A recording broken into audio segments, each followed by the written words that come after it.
excellente semaine à tous. Alors je suis Michel Morgana, je suis sur la ville d'Antibes artisan taxi, j'exploite une licence de taxi. J'ai passé une vingtaine de ma vie dans la gestion des risques en milieu bancaire et financier à l'international. Et j'ai acheté la licence de taxi il y a à peu près une dizaine d'années. En ce qui concerne les mesures purement locales, on a l'intention, et d'ailleurs c'est l'objet de ma liste, j'ai beaucoup de gens qui viennent du monde associatif, on a l'intention de beaucoup travailler avec les associations culturelles, artistiques et caritatives, dans la mesure où on considère les associations comme de véritables sondes qui sont plongées dans les populations et desquelles on peut récupérer énormément d'informations, donc mettre en place des boîtes à idées, gérer la faisabilité des idées. Ensuite, au niveau des équipements de la ville elle-même, il y a une zone qui s'appelle le Cap d'Antibes que tu as juste derrière. Et cette zone-là nécessiterait de la sécurisation, notamment pour l'utilisation des vélos et des trottinettes, et surtout pour les piétons l'été, ou même toute l'année d'ailleurs, parce que les gens s'y promènent toute l'année, ou y courent toute l'année. Et il y a des zones qui sont extrêmement dangereuses. Et en plus de ça, il y a toute une partie du Cap d'Antibes qui mérite vraiment d'être complètement refaite. Le macadam y est absolument atroce. Par rapport aux histoires de logement, donc on a quand même pas mal d'immeubles qui sont à l'état d'abandon, notamment dans le centre de Juan-les-Pins, et pour lesquels il est vraiment urgent de prendre des mesures concrètes. Alors ce qu'on reproche souvent à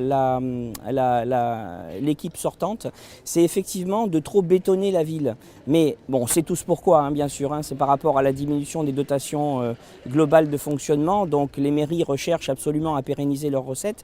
Mais dans ce cadre-là, il y a vraiment des choix à faire, c'est-à-dire qu'il faudrait arrêter de construire du nouveau, du neuf, et en fait consacrer plutôt les budgets à faire autre chose que du béton à ces endroits-là.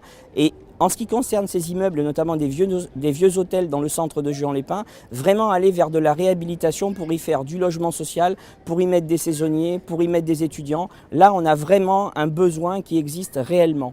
Donc en matière de logement, ça c'est notre idée, c'est de reprendre cette logique de bétonisation et passer à une logique plutôt de rénovation. Alors dans le cas de ce scrutin, la grosse difficulté, c'est que il faut partir des analyses que nous avons au niveau national et international, qui nous caractérisent, et essayer de transposer ça au niveau local.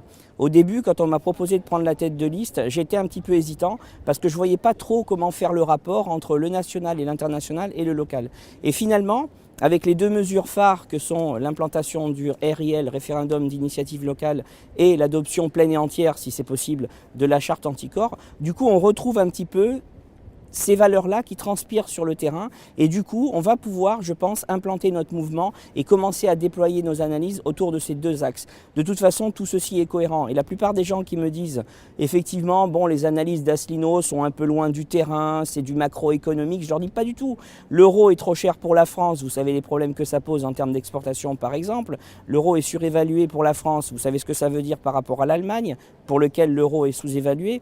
L'euro, donc, dans une région touristique comme celle-ci, pose un vrai problème. C'est cher de venir déjà sur la Côte d'Azur, mais alors quand on a une monnaie qui est surévaluée, c'est encore plus cher. D'autre part, on peut également parler de notre appartenance au traité. On peut faire un rapprochement direct avec ce qui se passe sur le terrain. Par exemple, la paupérisation des gens, la coupe des retraites, la coupe des salaires, la coupe des avantages sociaux divers et particuliers. Je veux dire, il y a une vraie attaque du pouvoir d'achat, et ça pose non seulement un problème aux touristes qui viendraient ici en vacances, français j'entends, mais également aux locaux qui habitent là.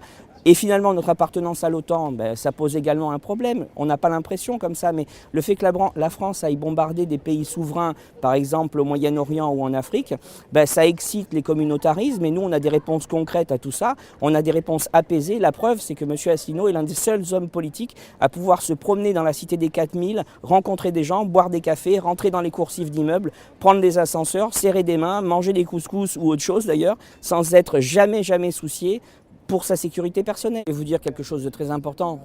La façon dont on va promouvoir la charte anticorps a une importance considérable. En effet, une des mesures phares de la charte anticorps dit qu'il ne faut pas que la personne soit élue plus de 2 fois, pas au-delà de 2 mandats.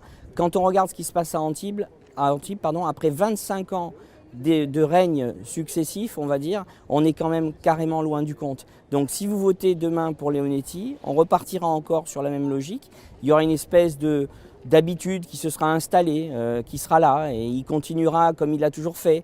Il continuera peut-être à laisser un petit peu aller ce qui lui convient moins, à faire ce qui lui fait plus plaisir.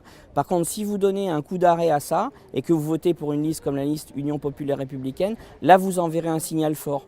En plus, si vous votez pour les Républicains ou si vous votez pour La République En Marche, vous vous rendez bien compte que dans toute la France, ces deux partis-là, par exemple, sont capables de faire des alliances, par exemple Fréjus, où les Républicains et La République En Marche se sont alliés pour jeter David Rachlin, qui se présente en plus sans étiquette. Vous vous rendez compte le manque de visibilité pour les gens? C'est insupportable. Donc la vraie liste anti-Macron, anti-Europe ultralibérale de Macron, c'est l'Union populaire républicaine. Il n'y en a pas 36, c'est l'UPR. Votez pour nous.